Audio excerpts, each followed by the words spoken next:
terms of how the mechanics work is what we've tried to do is de-risk the process for all parties concerned.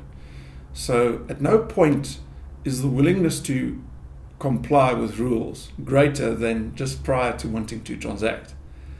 So effectively what we've done is we insist with all parties wanting to do a transaction, albeit buyer and seller, the buyer needs to provide us with FICA documents and so on and so forth as per the scheme rules, and then they deposit funds up front into the relevant scheme bank account. Everything's completely ring-fenced, so there's no cross-trading of shares between the schemes or anything. So each company has its own separate scheme bank account that's operated by the issuing company.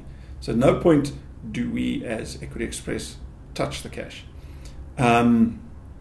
Similarly for the seller, we confirm that he is in fact a shareholder and is allowed to sell them within the scheme rules for and whatever those may be.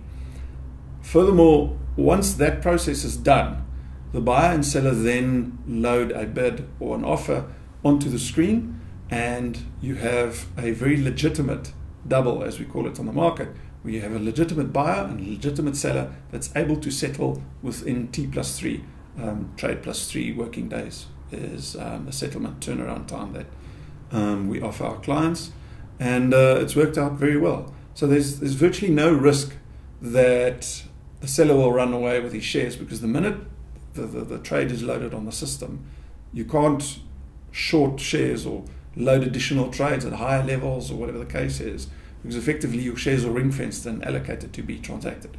What we've seen in the past, your BEE schemes tend to have lasted for 5, 10 or 7 years, and your investor typically is unsophisticated.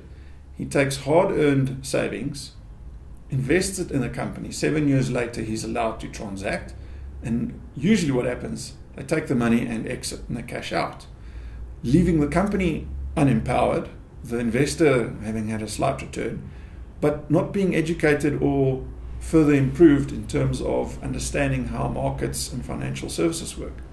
So the company is now left in a position that government requires BEE, and the result is that they have to now restructure a new scheme, and to great cost to shareholders within the issuing company. The benefit that Equity Express affords a issuing company like a MultiChoice or an African Bank or Sasol, who's on our platform, or Tembeka, is once empowered, always empowered. Because that's effectively what corporate SA are saying to government. Well, we've had a BEE scheme in the past. Surely we should now be empowered in perpetuity. And government's saying, no, you're not empowered right now, so therefore you don't score the empowerment points. With this platform, we can ensure that the scheme rules are applied correctly in terms of what the issuing company requires, and effectively it doesn't really matter to the issuing corporate if it's shareholder A or shareholder B. That's a shareholder, as long as he's black or as defined in their scheme rules. There are ways and means around for large corporates to retain control through a control holding or a permanent holding structure, if you wish, and creating liquidity at the same time.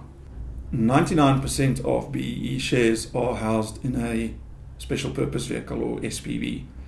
So typically what would happen is Sasol, for example, would create a special purpose vehicle for the BEE scheme. In this case, it's the Inzalo scheme. Effectively, there's an element of debt within the SPV that funds some of the original purchase of the shares, so the original capital outlay. That is then financed by the dividend stream, and obviously over time, as dividends, the assumption is as dividends increase, so the debt will decrease and the value of the share will rise accordingly. The underlying asset that you have bought within the special purpose vehicle are obviously listed or JSE listed Sasol shares.